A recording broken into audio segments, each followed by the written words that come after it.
And Amvets prides itself on being one of the most inclusive congressionally chartered veteran service organizations dating back to 1944, serving the interest of 20 million veterans with more than 250,000 members.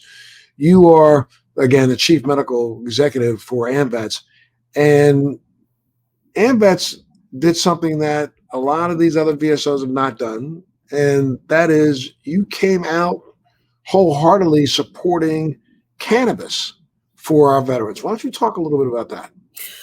Oh man. So again, being the chief medical executive, the expectation is for me to bring different topics to the table, to bring different discussions and different options for our veterans to the table.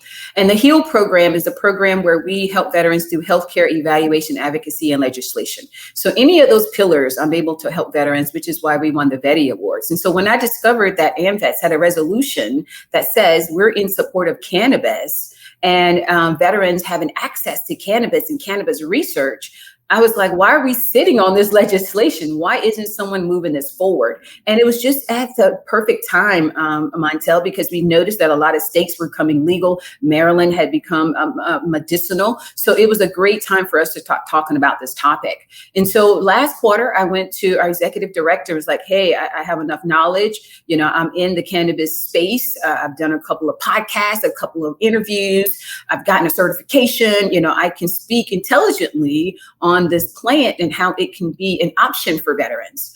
And so I got in full support from Amvets to go out here and push our legislation, as well as present this as an option for veterans who are suffering with mental health. Again, one thing I hear in Congress all the time is, you know, what's the solution to veteran suicide? What are some opportunities we can chase to help veterans with suicide? And so I'm presenting this not only to Congress, but to the VA, that using cannabis should be an option, should be an alternative